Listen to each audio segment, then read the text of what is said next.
Jadi materi biologi di sekolahku tuh sekarang lagi ngebahas tentang sistem reproduksi. Nah, aku baru aja selesai bikin video yang ngebahas tentang siklus menstruasi pada wanita. Jadi, aku mau sekalian bahas aja nih tentang fakta dan mitos apa aja sih yang berhubungan dengan menstruasi. Karena ada banyak banget kan larangan-larangan pada saat kita lagi menstruasi gitu. Kayak misalnya gak boleh keramas, gak boleh minum air dingin, gak boleh minum soda, gak boleh makan makanan manis, dan masih banyak deh gitu. Tapi pernyataan tadi tuh kayak nggak ada alasan yang jelasnya gitu. Nah, makanya di sini aku mau bahas alasan dan fakta dibalik mitos-mitos yang tadi. Yang pertama itu adalah larangan keramas. Ini aku juga pernah ngalamin. Jadi pas SMP pernah ada orang yang bilang kalau lagi dapet tuh nggak boleh keramas. Karena katanya kalau kita keramas pas lagi dapet itu bisa ngebuka pori-pori kepala dan bisa bikin kita jadi pusing. Padahal faktanya kalau kita keramas pada saat lagi mens, apalagi keramasnya pakai air hangat, itu malah bisa meredakan kram perut. Dan lagi kalau misalnya kita nggak keramas selama dapet, berarti selama 7 hari nggak keramas, itu kan malah bisa bikin kita jadi gatel rambutnya, jadi lepek, dan malah jadi gak nyaman kan gitu. Nah, jadi alasan larangan keramas pas lagi mandi itu gak ada. Malah gak apa-apa kok gitu kalau kita lagi dapet keramas aja. Pun kita ngerasa pusing pas kita lagi dapet itu normal karena memang pengaruh hormonal tuh bisa bikin pusing. Jadi bukan karena keramas yang bikin jadi pusingnya. Kemudian pernyataan yang kedua itu adalah minum soda bisa mempercepat aliran darah pada saat mens dan bisa melancarin menstruasi itu. Faktanya ya, soda itu kan mengandung kafein. Nah, kafein itu bisa merangsang pengeluaran hormon yang namanya prostaglandin.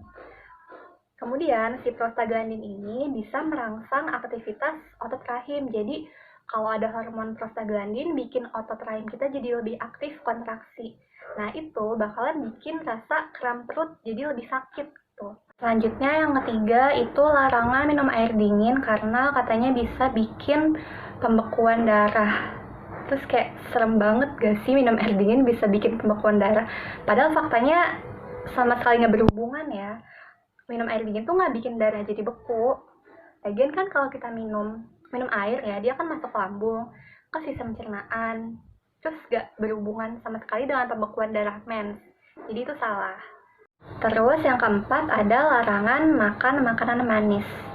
Padahal faktanya kalau kita makan makanan manis, misalnya coklat, itu bikin ngerangsang pengeluaran hormon serotonin di tubuh kita.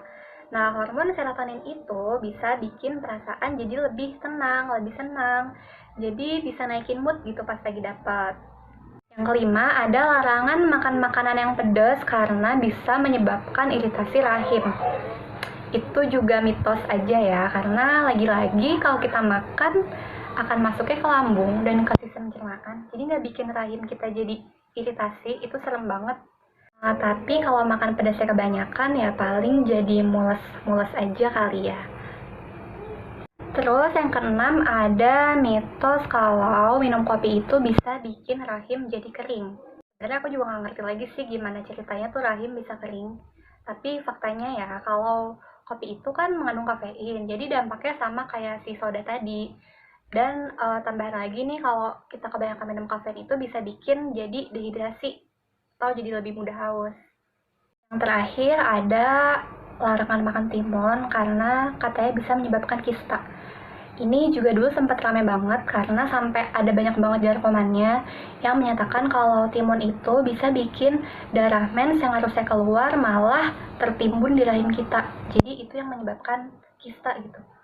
Malahan timun itu kan termasuk buah-buahan yang juga mengandung banyak vitamin, misalnya vitamin B, vitamin C, dan antioksidan. Jadi konsumsi timun itu bagus buat tubuh kita. Jadi itu semua adalah 7 fakta di balik mitos yang berhubungan sama menstruasi. Jadi mudah-mudahan setelah ini udah nggak ada salah paham lagi tentang larangan yang berhubungan sama menstruasi. Yang paling penting sih kalau kita lagi dapat itu jaga makanannya, makan makanan yang bergizi, terus minum air putih yang banyak, dan olahraga yang cukup.